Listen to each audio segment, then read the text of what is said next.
Viral হওয়া বাপ্পারাজের dialogue নিয়ে যা বললেন সেই হেনা। ঢাকাই সিনেমার এক সময়ের জনপ্রিয় অভিনেতা বাপ্পারাজ। ক্যারিয়ারে অসংখ্য রোমান্টিক সিনেমা দর্শকদের উপহার দিয়েছেন তিনি। তবে দর্শকের কাছে অভিনেতা বাপ্পারাজ মানেই ব্যর্থ প্রেম বা ট্র্যাজেডির গল্প। অর্থাৎ ত্রিভুজ প্রেম বা স্যাক্রিফাইসের গল্প নির্ভর সিনেমাগুলোর কারণে আজও এই নায়ক বেশ জনপ্রিয়। অনেকদিন ধরেই তিনি সিনেমা থেকে দূরে আছেন বাপ্পারাজ। পর্দার আড়ালে থাকলেও বিভিন্ন সময় ভাইরাল হন এ অভিনেতা। এই তো গেল বছর মোস্তফা সরয়ার ফারুকী ও শেখ বসিরকে উপদেষ্টা হিসেবে নিয়োগ দেওয়ার পর থেকেই বেশ কয়েকদিন উপদেষ্টা নিয়ে নানারকম কথা হয়েছে। এক আইনজীবী ফারুকী ও শেখ বসিরকে পদ থেকে সরিয়ে নিজেকে সেই পদে চান, এই মর্মে একটি আইনি নোটিশও পাঠিয়েছিলেন। এরই মধ্যে রম্য বিষয়ক অনলাইন সাময়িকী ইয়ার্কি বেশ কিছু কার্ড প্রকাশ করেছিল, যেখানে মজা করেই উল্লেখ করা হয়েছিল আর কোনো বিষয়ক উপদেষ্টা করা যেতে পারে। সেখানেই ঢাকাই চলচ্চিত্রের অভিনেতা বাপ্পারাজকে ব্যর্থ প্রেম বিষয়ক উপদেষ্টা উল্লেখ করে একটি কার্ড বানানো হয়। সম্প্রতি নতুন করে ভাইরাল হয়েছেন বাপ্পারাজ। তার অভিনীত সিনেমার বিখ্যাত এক সংলাপ নিয়ে সামাজিক যোগাযোগ মাধ্যমে চলছে বেশ হাস্যরস। হঠাৎ করে সবাই মজেছেন বাপ্পারাজের হেনায়। চাচা হেনা কোথায় সংলাপে সয়লাব সোশ্যাল মিডিয়া। 1993 সালে মুক্তিপ্রাপ্ত প্রেমের সমাধি সিনেমার হেনার দৃশ্যটি নতুন করে ভাইরাল হয়েছে। সিনেমাটিতে বাপ্পারাজ ও শাবনাজ প্রধান চরিত্রে অভিনয় করেছিলেন। সিনেমার এক পর্যায়ে নায়ক বকুল, বাপ্পারাজ দীর্ঘদিন পর বাড়ি ফিরে তার প্রেমিকা হেনার, শাবনাজ বাড়ি সাজানো দেখতে পান। তিনি হেনার বাবাকে জিজ্ঞেস করেন, চাচা বাড়িঘর এত সাজানো কেন?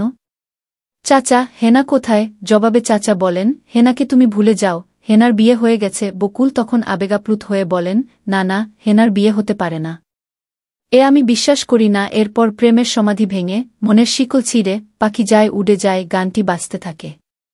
দীর্ঘদিন পর এই সংলাপটি সামাজিক মাধ্যমে পুনরায় জনপ্রিয়তা পেয়েছে। অনেকেই এই দৃশ্যের ভিডিও ক্লিপ শেয়ার করছেন এবং নিজেদের মতামত ও অনুভূতি প্রকাশ করছেন। বিভিন্ন পেজ, গ্রুপে বানানো হচ্ছে মিমস। মানুষের কমেন্ট বক্সেও অহরহ দেখা যাচ্ছে এই মিমস। তবে ঠিক কী কারণে এই সংলাপটি হঠাৎ করে ভাইরাল হল তা স্পষ্ট নয়।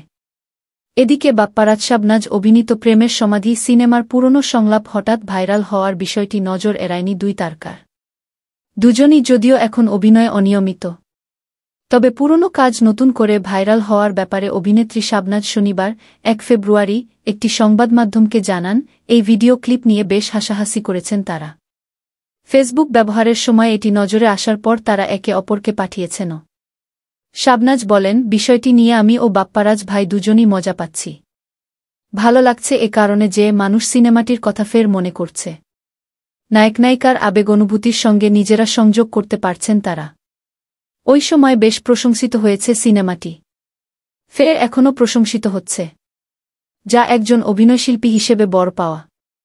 এ অভিনেত্রী বলেন, সিনেমাটি মুক্তির পর দর্শকরা তা দেখে, তখন হয়তো সেটি হিট হয় বা আলোচিত হয়। তারপর মানুষ তা ভুলে যায়। কেননা এত বছরে কত সিনেমা মুক্তি পেয়েছে, কত নতুন গল্প এসেছে, সবই নতুন। এরই মধ্যে 29 আগের ওই সিনেমার কথা সবার ভুলে যাওয়ার কথা ছিল। কিন্তু তা না হয়ে পুরো গল্প নিয়ে, পুরনো সংলাপ নিয়ে ফের চর্চা হচ্ছে। বিষয়টি সত্যিই ভালো লাগছে। প্রসঙ্গত 1996 সালে মুক্তি পায় প্রেমের সমাধি সিনেমা। ওই সময় সিনেমাটি ব্যাপক সাড়া ফেলে দর্শক মহলে। একই সঙ্গে জনপ্রিয়তা অর্জন করেন চিত্রনায়ক বাপ্পারাজ ও চিত্রনায়িকা শাবনাজ। অন্যান্য চরিত্রে আরও অভিনয় করেছিলেন অমিত হাসান, এটিএম শামসুজ্জামান, আনোয়ার হোসেন, গাঙ্গুয়া ও দিলদার।